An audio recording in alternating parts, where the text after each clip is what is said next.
Haupa, Amaia! Arratsaldeon! Arratsaldeon! Ongi etorri! Kaixo! Belarri Prest, hori da zure antzezlana. Bai. Ezagutu nahi dugu, nola sortu zen Belarri Prest hau, Amaia? Bueno, ezer baino lehen gustatuko litzaidake askotan esan dudan bezala. Bai. Euskal Herrian gaude euskaldunak, erdaldunak, eta gero gaude gu, akatsdunak. Beraz, zaindu mesedez. Oso ongi. Amaia, hemen lekua daukazute inolako zarantzare gabe.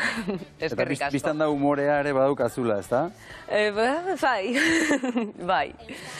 Eta hori, nola jaio zen Belarri Prest. Nik urte daramatxat, urte dezente daramatxat arte eszenikotan lan egiten, eta aldi berean, bizitza osoa, daramat euskara ikasten. Gasteizkoa naiz, A ereduan ikasi nuen, eta saiatuko dut denetarik euskara ikasteko, barnetegiak, euskaltegiak, eta ezgaitasun hori topatu nuen, eta nire azken aukera zen ikuskizun bat prestatzea. Prestatzen. Ez dakit, nominalizazioak eta hori...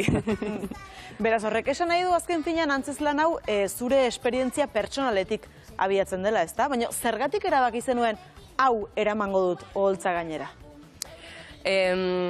Bai, dago batez ere biografikoki hitz egiten dut, baina ere daude asmatutako materialak. Eta nik nahi nuen nire istorioa kontatu eta aldi berean askoren istorioa kontatzea.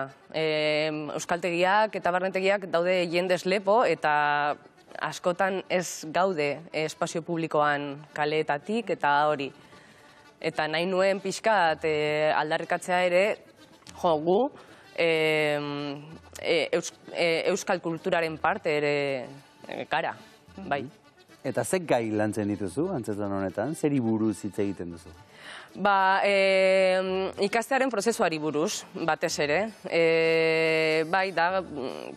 Bai, nago rekopilatzen pizkat, jende guztia nire ikaskuntza prozesuan izan dira parte, eta ibilbide hori egiten dut pizkat, bai. Amaia, batzutan gertatzen da, hizkuntza bat ikasten ari garenean, ausardia puntu bat ere behar dela, ezta? Jendearekin hitz egiteko eta praktikara eramateko. Zuri antzezlan honek balio izan dizu ausartzeko, jende aurrean hitz egitera? Hemen nago, beraz. Eta eskerrak dizugu? Ni nahi nuen, nik ez dut behar titulorik, ez dut behar, ez dakit, inor, ez daude niri eskatzen zer.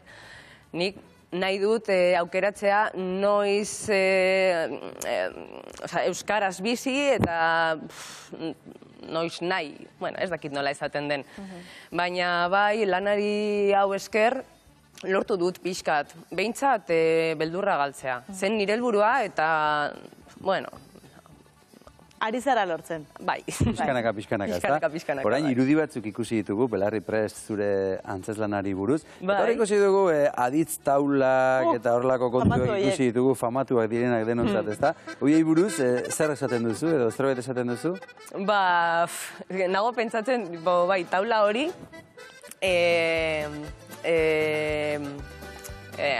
dago jendea, bere ama hizkuntza baldin bada euskara, ez dute ezagutzen taula hori. Baina guk, nork nori nor, nola, da oso gutxi organikoa ikasterakoan. Eta da gure tresna bakarra, aditzak ulertzeko eta hori. Baina ateratu nuen pixkat hori, niretzat zen oso divertigarria da zen taula marraztu eta, berarekin jokatzea. Egia esan nik askotan pentsatu dute. Taula hori ikasten hasi beharko banu, nire kasuan, ezta? Hori da amesgaiztoetako bat? Kasu honetan, hizkuntza guztiak dituzte beraien zailtasunak, ezta? Bai. Eta euskara oso aberatsa da, eta... Baina kontua da, kaletan ez daukagu ereduak. Lituzketeke, ez dakit, jendea ez dute erabiltzen aditz horiek.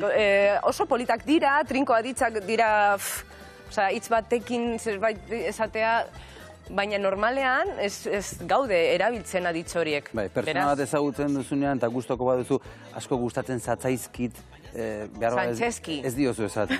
Beste gauza batzuk esaten dizkozu lehen hau, ezta?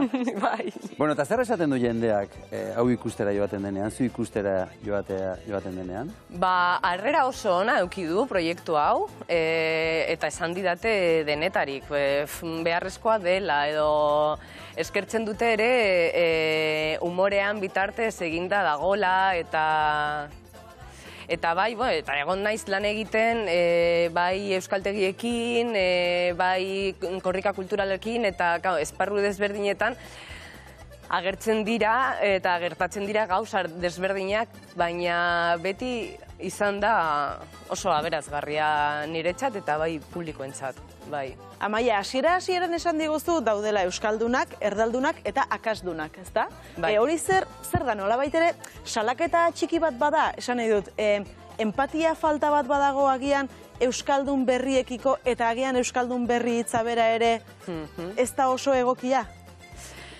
Ba, egia esan da nik uste dut, dagoela jende asko, ez dakit, niretzat adibidez, euskaraz hitz egiten da autopolitiko bat.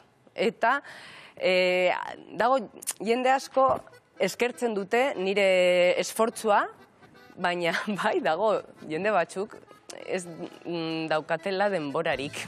Itxarote ez dakit.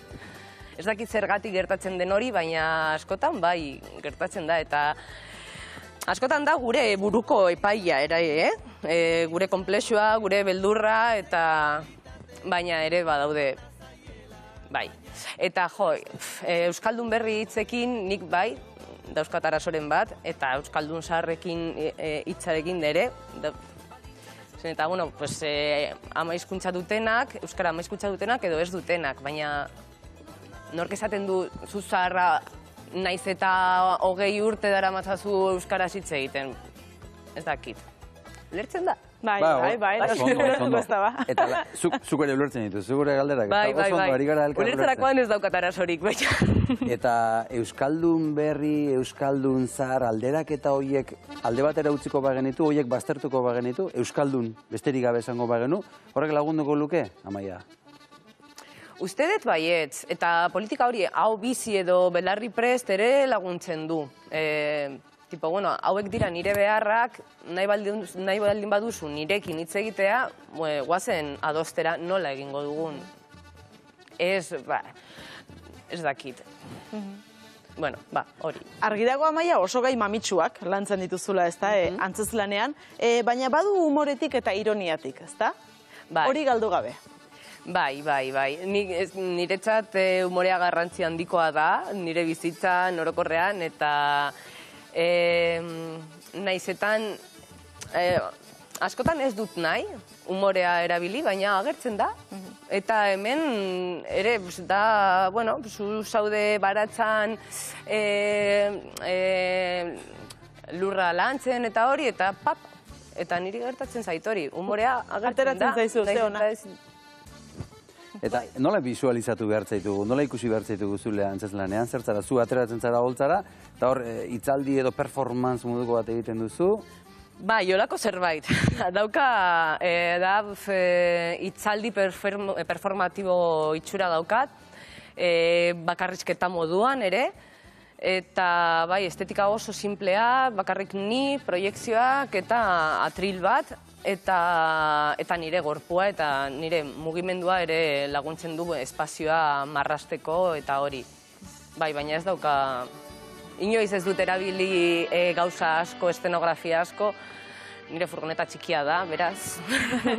Amaia, amaitzeko non ikusiko zaitugu, urrengo emanaldia, non duzu? Ba, beitu, ekainaren 6-an egongo naiz hemen hurbil, Renterian, estena jaialdian, eta gero ja udazkenean Baliarrain, Lesakan eta Azkainera ere jongo naiz, iparraldera, pozaz, eta hori horretan nago pixkat mugitzen ere proiektu hau. Ba, Amaia, eskerrik asko benetan gurekin izateagatik, esan bezala hemen txelekua daukazu inolako zalantzarik gabe, eta ikusiko zaitugu zure antzezlanean. Eskerrik asko. Mila esker benetan. Bai, zuei.